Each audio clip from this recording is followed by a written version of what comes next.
Hey there, Mr. Redder here. Welcome back to another episode of r/entitled People Stories. Our first story we'll be reading today. Karen stole my cat, so I stole her back. After that, am I the jerk for taking money from my wife's account to pay for my computer that she broke? And after that, new job, bait and switch. Now for every thumbs up this video gets, one Karen does not get to steal anyone's cat. But I'm hungry. So please smash that like button and subscribe and turn on notifications for new stories from Reddit every single day. Karen stole my cat, so I stole her back. I got Pebbles from a humane society when she was 2 months old. I love her with my whole heart. She's now 5 years old, soon to be 6. 14 months ago, I had to move to an apartment that didn't allow pets in the contract. I had no choice but to rehome Pebbles, and I was heartbroken. But my grandma ended up taking her from me, so it wasn't so bad, because I could visit Pebbles anytime. She was safe in a house, all indoors, and well taken care of. 3 months ago, Grandma passed. And of course, that was hard enough. But on top of that, Pebbles got grabbed without anyone's consulting me and brought to my uncle and aunt's house to live. They put her outside with their other farm cats. I drove out on my day off to see her, and she was looking scared and bedraggled. But they insisted that she was fine. I went home heartbroken and I was angry. Recently, I was able to move into a better apartment that's pet-friendly with a roommate. I asked if I could have Pebbles back, but my aunt said no, that my cousins, who are 15 and 18, have grown attached. But frankly, oh well. So I said, fine, okay. Then last week during work hours, I took off on my lunch break, drove to the farm while they were at work and school, found Pebbles, put her in my car, and drove home to my new apartment. It took them 2 days to even figure out that she was gone. Then, of course, my aunt called me and asked if I had taken Pebbles. I said yes. She started to yell, so I just said, she's my cat, and I gave her to Grandma for a while, not you, and then I hung up. I think I'm legally in the clear here because I took Pebbles back to the vet I took her to her whole life for a checkup, got her papers up to date, got her microchipped, and put her in my name. But my parents called me and told me that they were disappointed in me, that it was immature to steal Pebbles, and that the girls are apparently heartbroken. I'm sorry my cousins are sad, but I would do it again. Pebbles is my cat, and they weren't taking care of her correctly. I never wanted to give her up anyway. If I'm the jerk, that's fine. Not the jerk. Sounds more like you rescued your cat to me. Yes. Putting a cat that's grown up indoors outdoors with other cats who are used to being outdoors is cruel. Cats are territorial and were probably quite hard on your cat. Not to mention that outdoor cats have a significantly shorter life expectancy than an indoor cat. OP did the right thing. She rescued Pebbles, and getting her chipped and vetted right away was exactly the right move. OP, I'm so glad you have your kitty back. Not the jerk. Am I the jerk for taking money from my wife's account to pay for my computer that she broke? My wife is a stay-at-home mom. She works hard taking care of our kids and maintaining our home. I do what we have agreed is a fair portion of the housework and all of the yard work. She has full access to all of our accounts except for my personal spending account. I put the exact same amount into her personal spending account, but I can only deposit, not withdraw. I have a home office, but I don't work from home. It's just a place I can go to sit and catch up on anything I might need to work from home on, and also play video games or play with my toys. My wife also has a room that's dedicated to her and her hobbies. I've asked her multiple times to please leave my room alone. I clean it myself, I take my dishes to the kitchen, and either wash them or place them in the dishwasher. I take out my own trash. When I play with my kids in my office, I clean up after all of us. When my wife joins me in my office for video games, I clean up afterwards. There's quite literally no reason for her to do anything in there when I am not in it. I do not have a lock on my door, but I do have my laptop password protected. I like to line up some of my collection of Lego minifigures by my screen on my laptop. I like to imagine that Batman and Spider-Man are watching me work. I know it's silly, but I like it. For some reason, my wife decided to go clean my office. I guess she needed to move my laptop, so she closed it. Not all the way, because my minifigures were in the way. When I came home, she told me what had happened. The screen was not working at all. I had to get my old monitor out and hook it up so I could check and see if anything else was busted. It was just the screen. I checked, and it would cost about $250 for parts and labor to replace my screen. So I decided to replace the laptop and use the old one with my old monitor for the kids. It was fine other than the non-working screen. The cost to replace my laptop was only $600. Yay, Black Friday. So I took $350 from my account and I took $250 from the money I was going to deposit into her personal account for December, and I got my new computer. This will in no way affect our budget for anything other than our own personal side projects and hobbies. I was looking forward to getting myself a new Lego set to work on with my kids over the holidays, but now I will have to rebuild one of my old ones with them, which is also fun. Well, now she's upset at me because she has to cut back on her fun stuff for December. She likes to have a spa day with her mom, for example. I said that I wasn't responsible for my computer being broken and that she 100% was. She said it was an accident and that I should forgive her. I said I wasn't upset, but that if she felt I should forgive her, then I fully forgive her, but she still has to help me pay for a new laptop. Am I the jerk? I did not just take her money. We talked about it first. She is still upset that I expect her to take responsibility. I did not make an unfair decision. We do not work that way. I think you are a bit of a jerk. She's a stay-at-home parent. She does not earn money that can be saved up for things like spa days with her mother. She relies on those funds that are budgeted for personal fun. It feels to me like you're treating her like a kid. How would you feel if you accidentally broke something she valued and she insisted you pay for it? If she had broken it intentionally, it would be one thing, but it was an accident and she was trying to be helpful by cleaning your office. It really does sound like a jerk move to me. You're the jerk. You sound like you're punishing a kid by withholding their allowance, not talking with your wife. Grow up. Stuff happens. You're in a marriage and a partnership. Don't pretend you didn't take her money and aren't a jerk.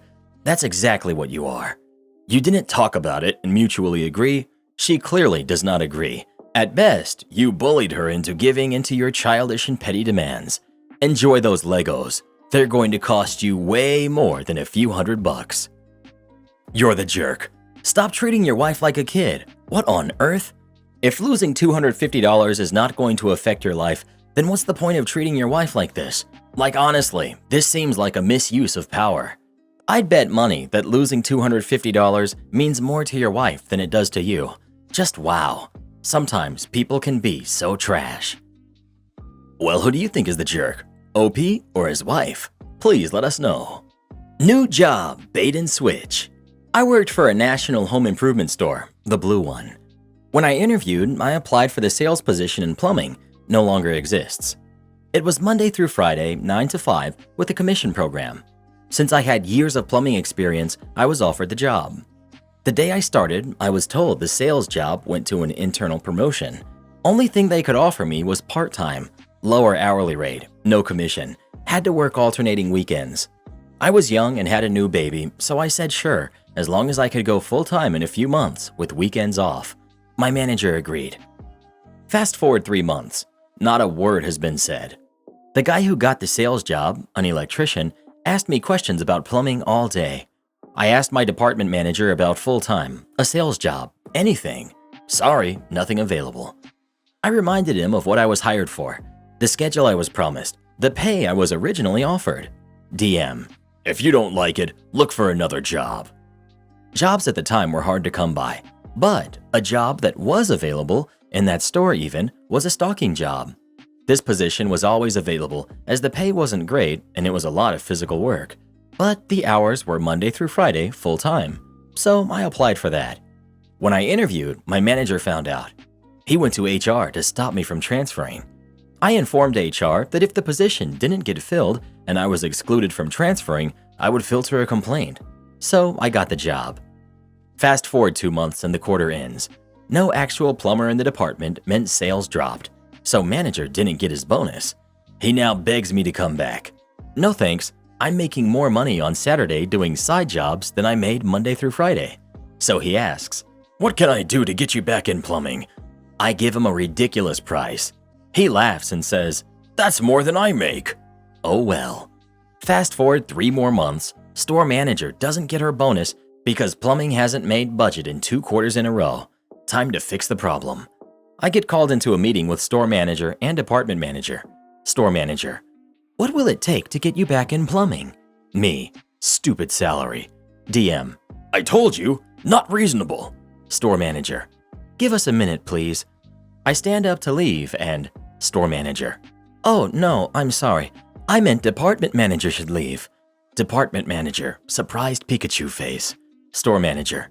If I pay you that, you'll have to work weekends. We're busiest on weekends. Me. I'll do Saturday, with every Sunday and Monday off. No rotating days off like before. I get my commission back. Store manager. Done. You cannot talk about your rate. I'm the only person in the store making more than this. Me. Well, I can, but I won't. The look on department manager's face when we came out was priceless. If he had only given me the job I was hired for originally. But I am the manager. I'm the AGM at a recently opened hotel in my city. I wear the fancy suit, have the fancy name tag, it's magnetic, and definitely don't look like a guest staying there. But I'm also the only member of the team who wears a suit over a generic uniform. We had a woman, I'm estimating mid to late 60s, come in and was snooping around, so needless to say, I approached to ask if I could help her. She said she was just wanting to see the pool. I explained that our pool is closed and still under construction. The door next to the pool itself is blocked off with a "coming soon" sign. Lady. I saw that online, but I just wanted to see it. You know how sometimes things say one thing online and another in person? Hotels really don't keep up on that stuff. Me. I'm aware that this is sometimes the case, but I assure you, madam, the pool is closed and still under construction. We're excited and hopeful to see it open in January. Lady. Is there someone I can talk to? I really want to take my granddaughter here over Christmas to use the pool. Me. I'm the AGM here actually, and unfortunately, as I said, the pool isn't expected to be open until the new year. There literally, physically, is no pool right now. Lady goes up to the FDA and asks about the pool and booking to use it over Christmas. FDA says, slightly confused, as my manager, gestures to me, explained the pool won't be open. Lady looks back at me, then back at FDA. Is there a manager I can speak to? Again, my name tag literally says manager in fun bold letters. Me. Madam, I am the assistant general manager, and in fact, the current acting general manager. The actual general manager was away aiding with another property opening. Lady looks at the FDA. I just don't understand. Why can't I speak to the manager? Me and FDA exchange a confused look. Me. Madam, I assure you, I am the only manager on the property. Lady. I can't believe this. I want to speak to a manager. Me again. I am the manager. I said I want to speak to the manager. Me again, more forcefully. Madam, I am the manager. I'm the one you want to speak to. Lady turns to front desk agent. Call the manager right now. This service is so unacceptable. I just want to bring my granddaughter to use the pool over Christmas. Me. Madam, again, I am the manager. And as I've repeatedly told you, we do not have a pool that will be available over Christmas. There is no pool. Lady gets angrier. Why didn't you just say that? It says you have a pool online. This is not acceptable. I'm going to speak to the manager and get you all fired. Me. At this point, I'm Ryle Reynolds done with this. Sure, please do. I'll be more than happy to fire myself, then collect severance for unlawful termination. It will make for a great Christmas bonus. I'll take my wife and kid to Fiji. Lady, red in the face. Your manager will hear from me. How dare you ruin my granddaughter's Christmas? I'll make sure to tell everyone you won't let anyone use your pool. The lady then stormed out. I recognize the lady may be in her early stages of something serious, but in the entire interaction, she was very clear-minded. I don't think I've ever had anyone so forcefully deny my existence like this before. Am I the jerk for watching TV while my daughter eats dinner? I have a 2-year-old daughter. Most days, my wife feeds her breakfast, I feed her dinner. She mostly feeds herself, but we watch her to make sure she doesn't spill stuff all over or if she has any requests. I love my daughter. I would like that to be clear. She's my favorite person in the world. I spend a ton of time every day horsing around with her, teaching her letters and numbers, reading books. I put her to bed every other night, brush her teeth, etc. I spend a lot of quality time with her in my opinion. However, she is very boring to watch eat. It takes her about 30 minutes, what amounts to maybe 1.5 cups of food, and drink her milk. She spends about half the time playing with her fork, singing the alphabet, or blathering nonsense. We are also trying to be mindful of using electronics around or in front of her. In particular, no phones at the dinner table. About a week ago, I was preparing dinner with my AirPods in and realized that I could continue listening to music and podcasts while I was watching her eat to make it at least a little more interesting. The other day, I decided to stick my phone in the napkin holder on the table so my daughter couldn't see it and watch Netflix. I thought this was genius. I only have one AirPod in, so I can still hear everything she says. I still am keeping an eye on her. I'm still sitting in front of her, looking in her general direction, but I'm watching TV. Now, instead of dreading dinner time, I'm fine with it. Anyway, yesterday my wife came home with my mother-in-law and caught me watching TV. When she came in, I pointed to the AirPod, then to the phone, and gave a thumbs up, thinking she too would think I'm a genius. Well, my wife's not happy. I'm not sure if it's her or it's her mom, who was really not happy, but she thinks I should be spending that time with my daughter. I think I am. I think my daughter is completely unaware that I'm watching TV, so no harm, no foul. Am I the jerk? You're the jerk, slightly. Dinner time shouldn't be essentially a solitary experience where you're at the table with family. At 2, not everything she says is blathering nonsense. Most parents would use this time with the kid to encourage discussion about the food, about the day, whatever. It's not too young to teach her about socializing over a meal. And we're talking about half an hour for you. Make an effort here. I kind of sympathize with OP, but this is what you signed up for when you have a kid. Perhaps something more interactive could help. Like, for example, if you feel bored watching her eat, maybe you can read both of you guys a story while she eats. That way it's more of an interactive experience and you won't be too bored. Maybe you can make up a story yourself and tell it, etc. Talk to your kid while they're eating. Open up a conversation, albeit mostly one-sided. Show interest in your kid. Quality time. You're the jerk. Your daughter is interacting, watching your facial expressions, talking to you, and eating. Yes, it is the most boring thing ever, but your being part of it is important for her development. Not the jerk at all. Single mom of a 2.5-year-old. Having her chatter to herself while eating is completely normal, and she would be doing the exact same thing if she was at nursery. If you're spending quality time with her during the day, you've met her needs, and for that period of time, you can meet your own. These comments are absolutely absurd. I spend all day either caring for my little one or at work. When it gets to dinner time is the only time I can get some uninterrupted studying time. Some people think dinner time is the most sacred thing in the world because they spend so much time away from their family for the majority of the day, but for many, it can be the opposite. You're the jerk for making a post and then arguing with everyone because you don't like the judgment. Meal times are great times to interact with your kid. And yes, I do realize they go on about all kinds of nonsense. I have a 2.5-year-old who plays really well independently, but there are certain times where giving them your attention matters. Well, what do you think? Is OP the jerk or not? Please let us know. Am I the jerk for calling my husband selfish for not lending my family money to be able to afford Christmas? I'm female, 25, and my family is huge. Holiday time is when they all gather together and have a huge celebration. Unfortunately, mom and dad got into medical debt and lost money on multiple surgeries in the past few months. As a result, they said they could not afford to have a decent Christmas celebration, which is devastating since all of our relatives wanted to come celebrate both Christmas and their health improvements. Dad came up with the suggestion to borrow money, $3,000, from my husband, male 32. My husband's family are well off, but my husband is dependent on himself and rarely asks them for help. He has a savings account to start investing in the land his father left him. He's been saving for 3 years now. I brought up my dad's suggestion to my husband and he refused, saying he didn't have that kind of money. But I pointed out how he has a savings account with over $7,000. But he said sorry, but he needed it to fix and invest in the land to be able to change his job and work less hours because the land will be a source of income once he invests in it. He said my family doesn't need to have a fancy celebration and instead they can have one that can fit their budget. I explained that we're a huge family with many kids and the money will go towards them. He told me he wasn't willing to waste his money on a ridiculous cause.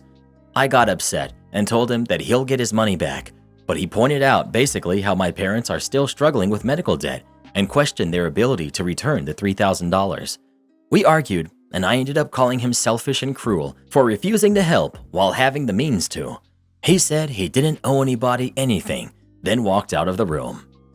I stopped talking to him and now he thinks I'm being the cruel one for not seeing how important his dad's land is for him to get fixed and invested in. Info: my dad didn't ask family to chip in with money because he felt it might be rude and inappropriate to ask my family to pay, and it'll make it look like he's basically charging them to attend. Info: I can't help because I'm a student and I have no income. Not the jerk. Christmas doesn't have to be a big to-do. The important part is about having family around. Homemade gifts such as batches of cookies or a homemade ornament are just as valid a gift as a purchased gift that can be a lot more expensive. I know where you and your husband are both coming from. You're looking at short-term how to help your family, but your husband is looking at the future and how to make a change that will also benefit your family with him that does require quite a bit of money to implement. It would be great if he could help out your family, but he has said no and established a valid reason for why he can't. With good reason. This medical debt doesn't sound like it's going away anytime soon, and there's no guarantee of repayment, which means the future plan would have to go on the back burner and potentially not happen at all. It's fine that you asked, but your husband has said no. He doesn't feel comfortable with it, so if you want to help, it's best to try to find another way. I don't see any jerks here. You obviously care about your parents and want to help them, and that is admirable. The money your husband has saved is his money, and it does not sound like your parents have a way to pay him back. And if they don't pay it back, that's going to cause some issues. It is a really bad idea to loan family and friends money unless you really do not care whether or not they pay it back, because there is no guarantee. Even if someone has the means to repay, they could lose their job, have a medical emergency, etc. Instead of continuing to argue with your husband about this, maybe try to find a new solution. Maybe pull the relatives together and have them all contribute in a way. Point out that due to the health issues, they cannot afford the same celebration, and as a way to support them and help them celebrate, you want to invite everyone who is willing and able to chip in. Maybe everyone can bring a dish and maybe draw names and pick a kid to get a gift for. And tell your parents that you and your husband do not have the funds available to loan them, but that you are willing to help out in other ways, and then get with the family and come up with a plan. If you have this large family that cares about your parents and really wants to celebrate, they should all be happy to chip in. Not the jerk. My husband knows better than to tell me no when I tell him I need money. Honestly, your husband sounds like a total money hoarder. Nobody just needs $7,000 sitting in a savings account. 6-month emergency fund is all anyone needs in savings. Everything else is fair play, and the fact that he doesn't even care about your family is a huge red flag.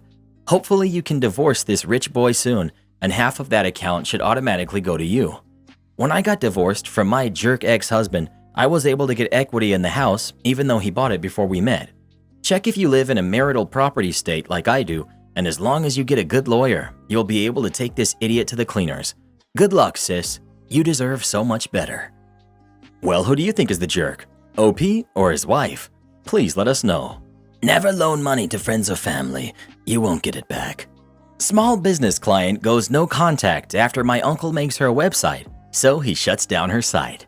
Okay, so to start, my uncle has been a competent programmer for many years, at least since the earliest 2000s, and even coded a system for his company once, so it's safe to say that he's one smart cookie. But one person thought she was smarter than him and that she would do him out of a website, so my uncle got back at her. My uncle sometimes does odd jobs for clients as a sort of side hustle, making websites, debugging, and/or creating software, retrieving data that an intern misplaced, etc. On one of these jobs, he gets a woman that has her own small business. If I remember correctly, he told me that she sold beauty products and cosmetics like perfume, cologne, makeup, etc. She wants her website to have all the bells and whistles, so instead of going to one of those websites that lets you build one yourself, she decides to get him to do it because of his programming knowledge. So he makes her website and includes just about everything: links to various social media, the ability to make an account on the website, subscription services, everything. But after giving it to her server, she locked him out and not only ghosted him, but also blocked him on her personal and business phones. So it's clear that she had no intention of paying him the whole thing. Cue the pro revenge. So 2 things I should mention. 1. My uncle had her sign a contract which stated she would pay 1/4 the whole price in a lump sum, which she did. 2. The contract stated she would pay in monthly installments, roughly 30 days, and promised repercussions, legal or otherwise, for non-payment. So my uncle waits the 30 days. No payment. So he figures he should make do on his portion of the contract. Inside the code of the website is a code snippet which essentially checks a variable, payment every 24 hours, and if it's false, the opacity is decreased little by little. But if it's true, then the entire opacity is restored. So basically, if my uncle didn't manually change it from his computer, the screen would just be white.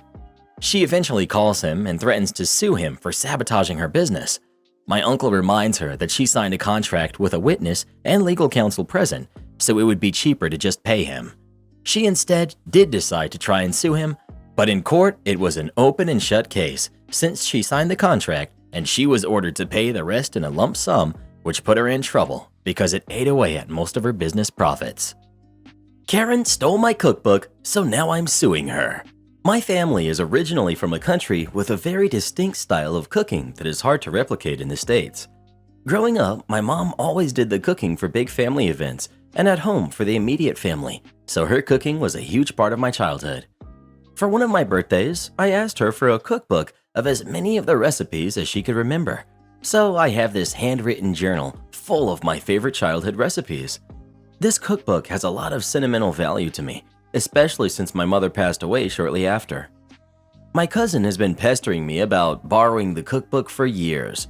She claims it's fair because my mother's cooking was just as much a part of her childhood as mine. She feels this way because her own mother was neglectful and her dad was absent, so my mom was often a mother figure to her, and in all honesty, her only parent-like figure. She spent some time living with us, and she sometimes called my mom, Mom. I've offered to let her take pictures or scan it. She says it would take too long and wouldn't mean as much as the real thing. The reason I'm against her just taking it is because my cousin is a messy and clumsy person, especially in the kitchen. I've never seen her cook a meal without causing some huge mess or spill. This scares me because the cookbook is not laminated or protected in any way. It's just paper and pencil. I had the family over for Thanksgiving and realized the morning after that my cookbook was gone.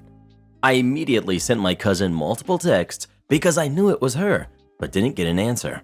So today I went over in person. She answers the door and immediately starts crying and justifying herself. She spilled tomato sauce all over the book and then soaked it, trying to clean it up in tomato sauce. Most of the pages are pretty much destroyed and illegible. Nobody else in the family knows all those recipes.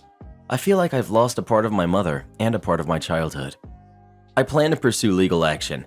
The family has caught wind of this, and I've received a flurry of messages calling me the jerk and various other names, saying how I'm ruining the family over a book and a mistake, etc. I really empathize with her grief over my mom, and I know they had a close relationship. I also understand that she didn't spill on the book intentionally and that she feels bad about it. I don't think that justifies her stealing and ruining something with that level of sentimental value to me, especially after I said no, gave reasoning for the no, and offered alternatives. So Reddit, would I be the jerk if I sue? I'm saying not the jerk because your cousin clearly shouldn't have stolen the cookbook and ruined it, but I don't understand what you would get out of a lawsuit. You're the jerk. You're seriously going to sue your cousin over a cookbook? Chances are you have tons of things that belong to your mom. There's no need to be stingy with a cookbook, and if you had just been kind and given it to her, then you wouldn't even be in this situation. Well, what do you think? Should OP sue her cousin or not? Please let us know. I'd do a lot more than just sue, to be honest. I told a customer her daughter bullied me back in high school. So I work at a department store in a mall near where I grew up. I was bullied in high school. I don't think about it a lot, but sometimes people from high school come through my store. I just do my job and I'm pleasant to them because I need the money. Anyway, a woman came through to pick up an order and she gave me the last name and spelled it. I thought, hey, that's Kristen and Katie's last name from high school. It was a pretty unique name. I didn't say anything at first, just normal pleasant chatter. She took the stuff out of the bag to make sure it was right and commented, "My daughters will love these. They just finished college, etc." She essentially confirmed whose mom she was. I was just making small talk and said, "Oh, I think I went to school with a Kristen and Katie last name." She said, "Oh yeah? How funny. Were you friends?" I said, "Oh no, I just knew they were in my grade." She said, "Were you on the volleyball team with them?" I said, "No, I don't think so." She looked at my name tag and said, "That's odd. I think I remember them talking about a penny back then. You must have come over for their birthday or something." That just kind of made me sad because I've never been to a birthday party before. And I said, no, I definitely never came over. Kristen bullied me, and I don't think I ever talked to Katie. Her entire demeanor changed, which was okay, honestly. I had people in line. She didn't say a single thing after that and just kind of left without taking her order sheet. I didn't chase her down to get it to her. She'll have a copy in her email anyway. The next customer in line said something like, "Whew, that was awkward." And my coworker at the counter agreed. They both laughed about it, but later on my coworker said it was pretty rude of me to tell the woman that her kid was a bully. She has a daughter. I don't have kids. I have a betta-fish named Carl. On the one hand, yeah, I guess. It was like 4 years ago, but at the same time, it happened, and I think a parent would want to know that their kid was a jerk to others so they could talk to them about it, even as adults. Am I the jerk? You're the jerk. You brought the connection up. What did you think was going to happen? She didn't know who you were. Her daughters probably never mentioned you. She was trying to be polite to someone who seemed to know her family. This entire interaction wouldn't have happened if you hadn't forced it. What? Did you think you would tell their mother how awful her daughter was, and she would tearfully beg your forgiveness and call your ex-bully on the phone in front of you and disown her for her crimes? You put this woman who just wanted to do her shopping in peace in an uncomfortable position for no reason. It seems I'm going against the grain here, but you're the jerk. Obviously, the daughters are jerks for the bullying, but they're not part of this story. This is an interaction between you, who works in customer service, and their mother, a paying customer who didn't bully you in high school. As part of your job, you usually have to make small talk as you complete the sale, but you recognized her. She didn't recognize you. You were the one to bring up knowing her daughters, and being asked how you know them was bound to be the next question. You may have answered honestly, but there was always the option you didn't take. Say nothing in the first place. Take her money, let her leave with her shopping, and forget about it. Instead, you went with the nuclear option. I noticed in another comment someone said you were unprofessional. This is what they mean. For minimum wage in retail, professional means you say, "Have a nice day," and then shut up. You've probably embarrassed a customer into not coming back, and you're lucky your management didn't overhear the conversation. Well, what do you think? Is OP a jerk for what she said or not? Please let us know. I'd be proud if I found out my kids were bullies. Support our channel by joining as a member today, and we'll give you a shout out in our next video. Or come watch this video next. You won't believe what Karen does in that one.